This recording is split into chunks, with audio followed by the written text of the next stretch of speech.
नमस्कार जोहार, मैं हूं आयुष कुमार और आप देख रहे हैं अबुआ दिशुम अबुआ राज। सुप्रीम कोर्ट ने पंजाब और तमिलनाडु के राज्यपालों द्वारा राज्य विधानमंडलों से पारित विधेयकों पर सहमति देने में देरी पर सख्त टिप्पणी की है। वहीं सुप्रीम कोर्ट के टिप्पणी के बाद झारखंड सरकार की भी उम्मीद जगी है कि सरकार के बिल को राजभवन से अब हरी झंडी मिलने में देरी नहीं होगी। कांग्रेस नेताओं ने राज्यपाल के कार्यशैली पर सवाल खड़ा करते हुए कहा कि सुप्रीम कोर्ट ने जो संज्ञान लिया है वह सही है।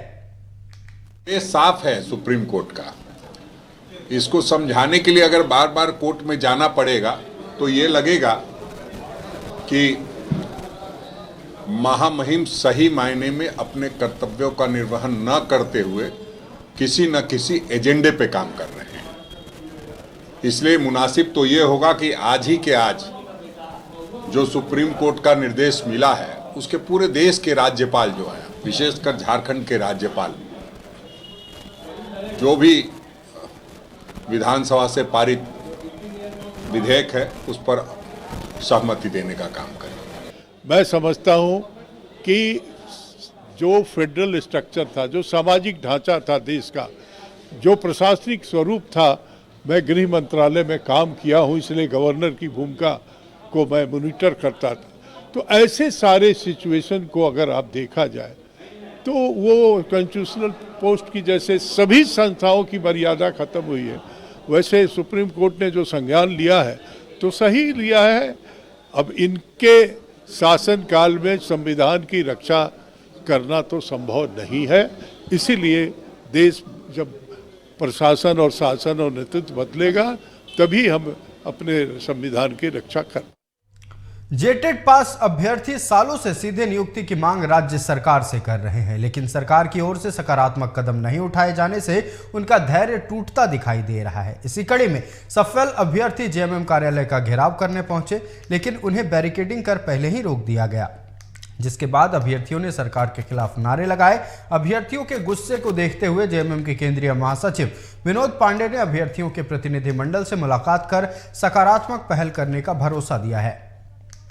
में अपना सुख समृद्धि और जेएमएम कार्यालय में हम वार्ता करने आए थे। वार्ता काफ़ी सौहार्दपूर्ण हुआ है और मुझे पहले भी विश्वास थी और अभी भी विश्वास है कि जो हमारी मांग है वह पूरा होगा। अभी हम आपको विनोद पांडे जी जो जेएमएम के महासचिव हैं, हमारी बातों को बड़े धैर्यपूर्वक सुने और यहाँ तक कि हर एक बात को उन्होंने नोट भी किया और कहा कि बहुत जल्द आपकी मैं सरकार से वार्ता कराऊंगा और जो आपकी मांग है वह बिल्कुल जायज़ है।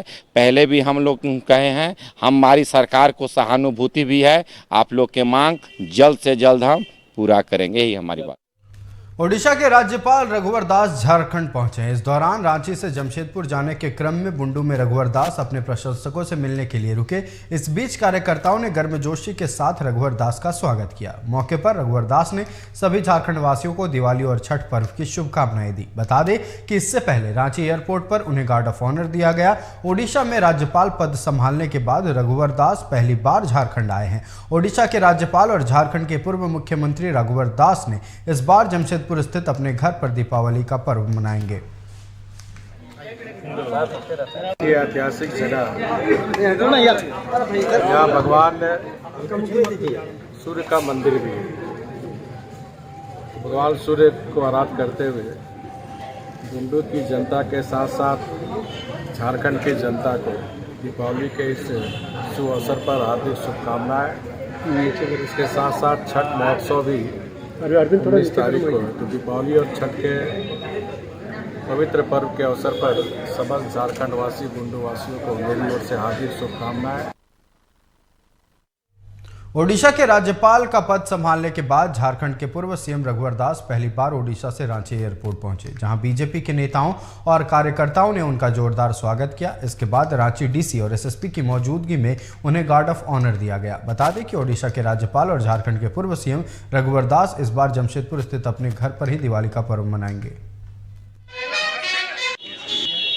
एक बूथ अध्यक्ष के रूप में मंडल अध्यक्ष, जिला अध्यक्ष, कई बार विधायक, कई बार मंत्री, मुख्यमंत्री तक का सफ़र उन्होंने इस झारखंड की धरती से तय किया है और एक पार्टी के कार्यकर्ता के रूप में हमेशा वो अपनी भूमिका निभाए हैं और पार्टी ने सम्मान देते हुए उन्हें उड़ीसा का गवर्नर बनाया। ये गौरव की बात है और गवर्नर बनने के बाद पहली बार झारखंड की भगवान बिरसा मुंडा जी की धरती पर उनका आगमन हुआ। कार्यकर्ता उत्साहित हैं और स्वागत के लिए यहाँ हम लोग सभी जुटे हैं और उनका मार्गदर्शन पहले भी मिला है, आगे भविष्य में भी हम लोग उनके मार्गदर्शन लेते रहेंगे और उनके बातों से प्रेरणा लेकर और अपने काम पर लगे रहें। देश के पहले शिक्षा मंत्री मौलाना अबुल कलाम आज़ाद की जयंती पर उन्हें रांची में भावभीनी श्रद्धांजलि दी गई। कांग्रेस भवन में आयोजित कार्यक्रम में प्रदेश कांग्रेस ने कलाम को याद करते हुए उन्हें श्रद्धांजलि दी। साथ ही इस मौके पर अल्पसंख्यक प्रकोष्ठ द्वारा रक्तदान शिविर लगाया गया, जिसमें खुद कांग्रेस प्रदेश अध्यक्ष राजेश ठाकुर ने भी रक्तदान किया। रांची और झारखंड अपने आप में गौरवशाली रहा। उस वक्त तो बिहार का पार्ट था जब मौलाना को नज़रबंदी के दरमियान यहाँ लाया गया और पूरी देश की भावी शिक्षा नीति आज़ादी के बाद क्या होगी उसको उन्होंने यहीं पे मानसिक तौर पे कंसीव किया, जहाँ महिलाओं को सशक्त करने से, शिक्षित करने से लेकर के और गरीबों को कैसे पढ़ाया जाए, उसी में यूजीसी की कल्पना हुई। उसी में जितना टेक्निकल इंस्टीट्यूट देश भर में बना। इस बार विशेष आयोजन अल्पसंख्यक महानगर कांग्रेस के अध्यक्ष हुसैन खान ने किया है और उसमें हम लोगों ने रक्तदान करने का काम किया है। आज मुझे भी ये सौभाग्य प्राप्त हुआ और हम लोग मौलाना साहब को इस रूप में याद करते हैं कि जो उन्होंने शिक्षा का अलख जगाया था। कोडरमा के परसाबाद में हावड़ा नई दिल्ली ग्रैंड कोड सेक्शन पर ओवरहेड तार गिरने से बड़ा हादसा हो गया। घटना में 2 लोगों की मौत हो गई। घटना उस वक्त घटी जब 12801 अब पुरुषोत्तम एक्सप्रेस पुरी से नई दिल्ली जा रही थी। तभी कोडरमा के परसाबाद स्टेशन के पास रेलवे की ओवरहेड तार पुरुषोत्तम एक्सप्रेस के ऊपर गिर गई। इस घटना के दौरान रेलवे के पोल का हिस्सा पुरुषोत्तम एक्सप्रेस के जनरल बोगी में सफर कर रहे एक यात्री को लगा, जिससे उसकी मौत हो गई। वहीं करंट के झटके से परसाबाद स्टेशन पर काम कर रहे 3-4 मजदूरों को भी झटके लगे, जिसमें एक मजदूर की गंभीर स्थिति को देखते हुए उसे सदर अस्पताल लाया गया, जहां इलाज के दौरान उनकी मौत हो गई।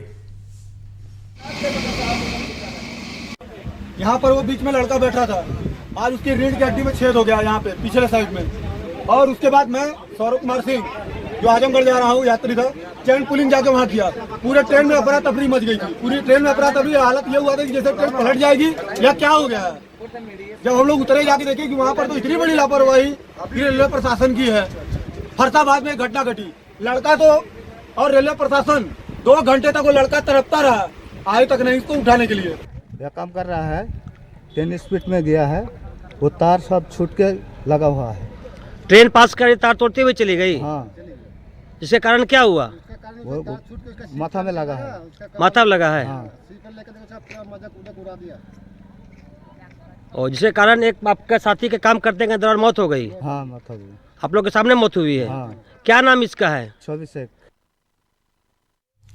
लोहरदगा जिले के पेशरार और सेरिंगदाग थाना इलाके में कई नक्सली वारदातों को अंजाम देने वाले नक्सली आकाश नागेसिया को लोहरदगा पुलिस ने रांची रेलवे स्टेशन से गिरफ्तार किया है। लोहरदगा एसपी हारिश बिनजमा ने प्रेस कॉन्फ्रेंस कर इसकी जानकारी दी। एसपी ने बताया कि भाकपा माओवादी के हार्डकोर नक्सली रविंद्र गंजू के दस्ते का ये सक्रिय सदस्य था। 2 साल पहले इसने सरेंडर किया था। जेल से बाहर आने के बाद ये फिर से नक्सली वारदातों को अंजाम देने लगा। इस दौरान उन पर गोलीकांड, निर्माण कार्य में आगजनी, अवैध लेवी वसूली, चोरी, धमकी जैसे कई मामले दर्ज हुए।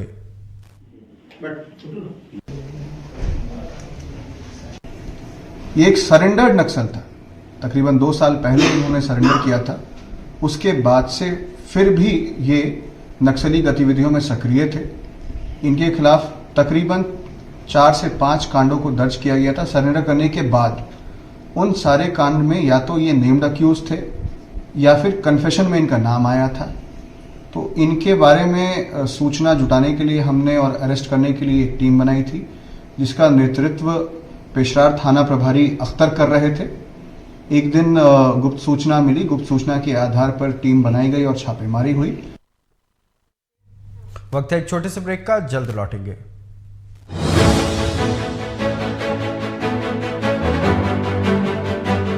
ब्रेक के बाद एक बार फिर सभी का स्वागत है। झारखंड में साइबर ठगी के मामले को देखते हुए हाईकोर्ट ने गंभीरता से लिया है। जस्टिस एस चंद्रशेखर की अध्यक्षता वाली खंडपीठ ने स्वतः संज्ञान लेते हुए सुनवाई करते हुए राज्य सरकार और केंद्रीय गृह मंत्रालय के India cyber crime cyber control coordination centre को जवाब देने का निर्देश दिया है। खंडपीठ ने मौखिक टिप्पणी करते हुए कहा कि ठगे के शिकार लोगों के लिए एक राहत कोष बनाकर उनके पैसे वापसी पर विचार होनी चाहिए। इसके लिए अलग फंड बनने का विचार करें और प्रपोजल बनाकर शपथ पत्र के माध्यम से खंडपीठ के समक्ष प्रस्तुत करने का भी निर्देश दिया। माननीय खंडपीठ ने राज्य सरकार एवं सीआईडी के महानिदेशक से यह जानना चाहा कि जो लोग साइबर फ्रॉड के माध्यम से शिकार हुए हैं, जिनके पैसे चले गए हैं, उन्हें उनके पैसे की वापसी को लेकर सरकार की क्या योजना है, कोई फंड तैयार कर रही है या नहीं। इस पर राज्य सरकार के द्वारा यह बताया गया कि साइबर क्राइम को रोकने के लिए, उस पर नियंत्रण करने के लिए विभिन्न प्रणाली एवं योजनाओं की तैयारी चल रही है और बहुत ही जल्द इस पर नियंत्रण कर लिया जाएगा। साथ ही गुजरात मॉडल के माध्यम से जो साइबर के शिकार लोगों को पैसे वापसी का व्यवस्था किया गया है, उससे भी बढ़िया। जामताड़ा पुलिस ने 4 साइबर अपराधियों को अपराध को अंजाम देते रंगे हाथ गिरफ्तार किया है। पकड़े गए 2 अपराधी नारायणपुर थाना क्षेत्र के भागाबांध गांव के रहने वाले हैं, वहीं 2 झिलुआ गांव के रहने वाले हैं। वहीं प्रशिक्षु डीएसपी चंद्रशेखर ने बताया कि प्रतिबंधित ऐप से ये लोग ठगी किया करते थे। इनके पास से कई महंगे मोबाइल फोन, एटीएम कार्ड, फर्जी सिम कार्ड के अलावे लैपटॉप, डोंगल आदि बरामद किया गया है।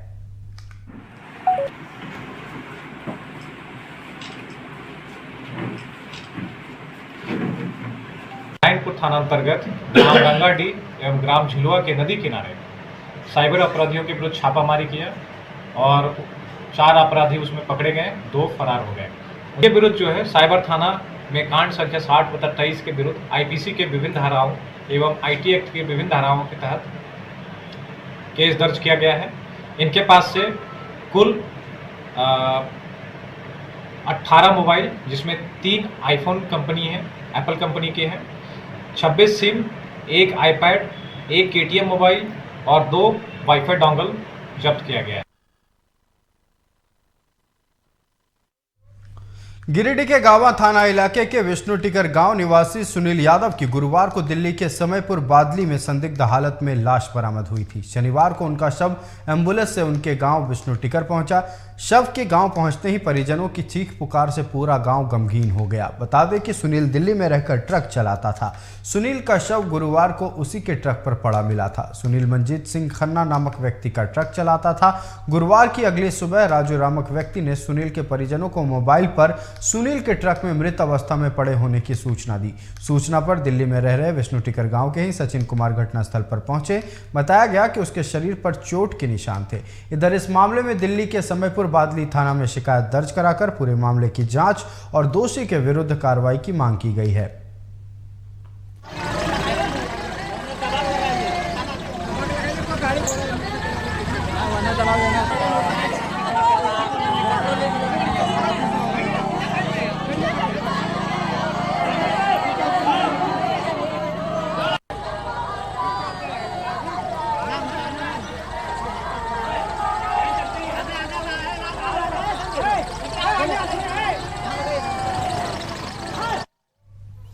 धनबाद स्थित डीएवी कोयला नगर की ओर से आयोजित मेधा एग्जीबिशन में बच्चों ने अपनी प्रतिभा का लोहा मनवाया। स्कूल कैंपस में आयोजित एग्जीबिशन के दौरान साइंस, आर्ट समेत विभिन्न विषयों पर आधारित प्रोजेक्ट प्रदर्शित किए गए थे, जहां बच्चों ने अपनी उत्कृष्ट वैज्ञानिक, रचनात्मक और कलात्मक सोच का प्रदर्शन किया।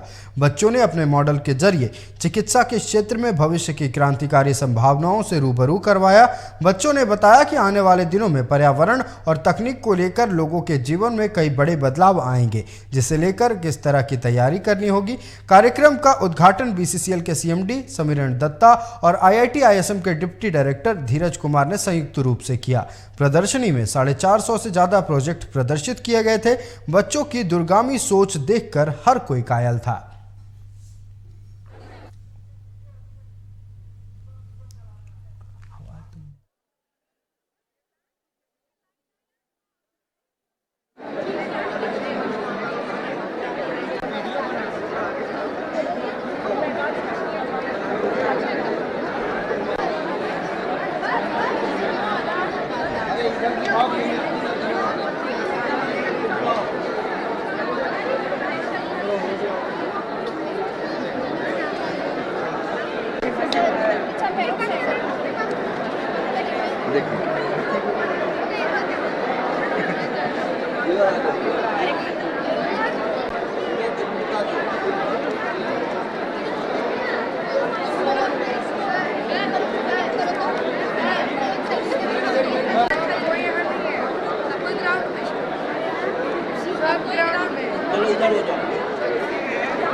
वर्ल्ड ऑप्टिमिस्ट यूजा भी देखिए तो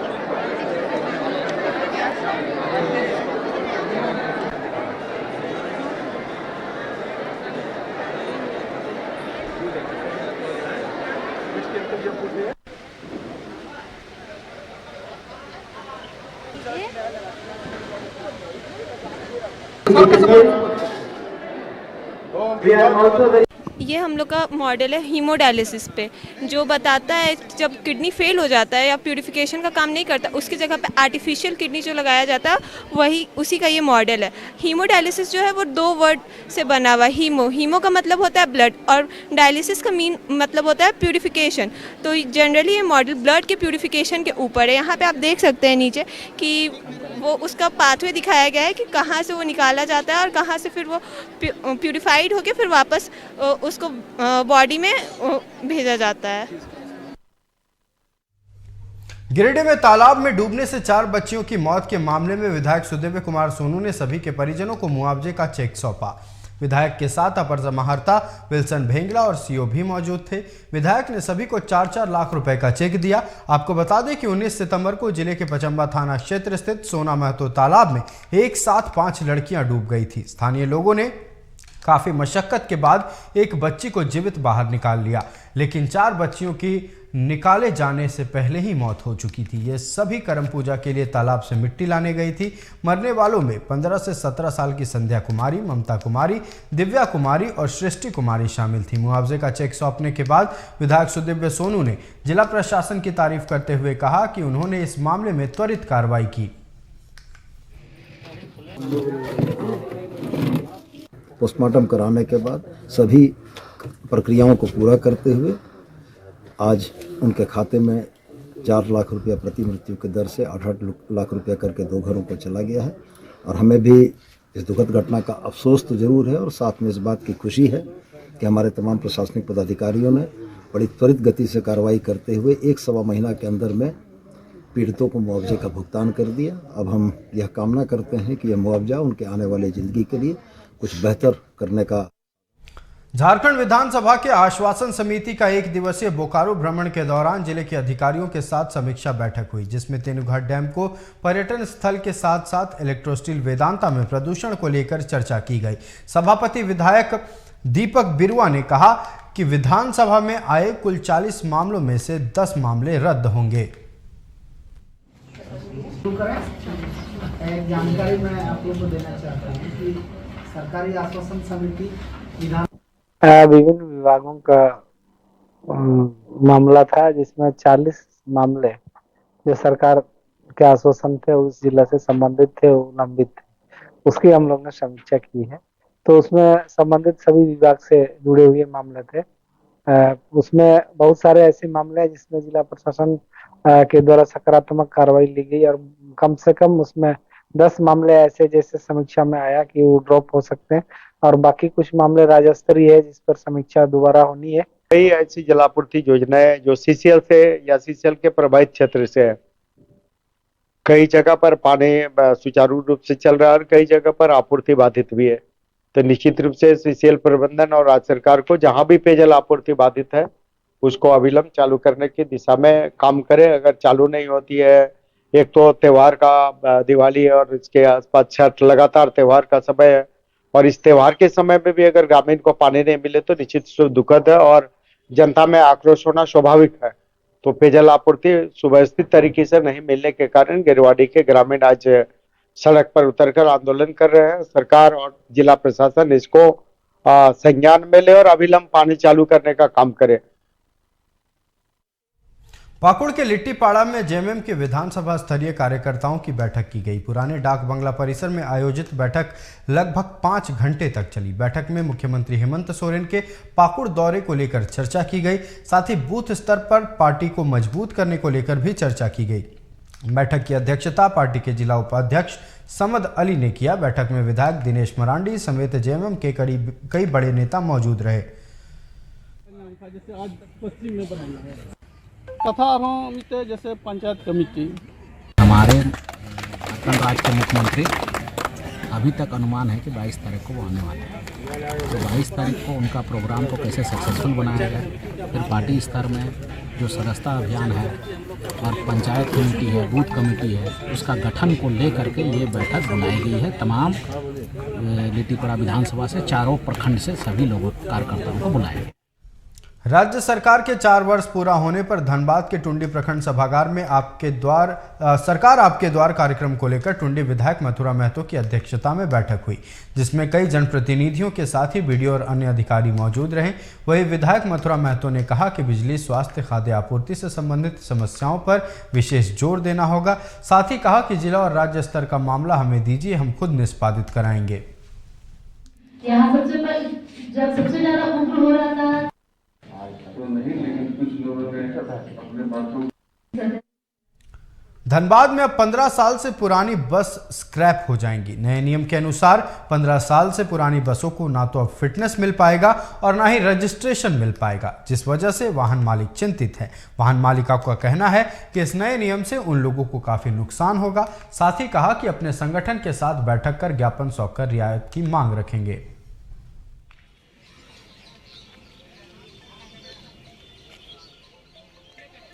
अभी नया नियम लागू कर दिया गया है, 15 साल के बसेस को चलने नहीं दिया जा रहा है और दाम जो गाड़ी का है, जो बसेस पहले 10 लाख 12 लाख में मिलता था, वो बस छोटी बस है वो 30 लाख से अबव है और बड़ी बस जो है वो 45 लाख का पड़ रहा है और वो 15 साल में ही उसको चेंज करना है और उसमें STA परमिट जिसको लेना है, इंटर स्टेट परमिट, उसको 12 साल में ही चेंज करना पड़ रहा है, चाहे 10-5 साल में करना पड़ रहा है। वो तो 15 साल ये सरकार का रूल है ना कि 15 साल में आपको रजिस्ट्रेशन नहीं होगा, चाहे फिटनेस नहीं होगा, लेकिन 10 साल 12 साल में ही उसको हटा दिया जा रहा है। इंटर स्टेट के लिए, स्टेट लेवल के लिए वो 15 साल काम कर रहा है, लेकिन इंटर स्टेट के लिए तो 10 साल 12 साल में हटा दिया, जिससे काफ़ी हम लोग को नुकसान उठाना पड़ रहा है। गवर्नमेंट का जब तक क्लियर कट अभी कोई स्टेट का ये नहीं है, चूँकि फिटनेस हम लोग 15 साल के बाद भी फिटनेस हम लोग दे रहे हैं।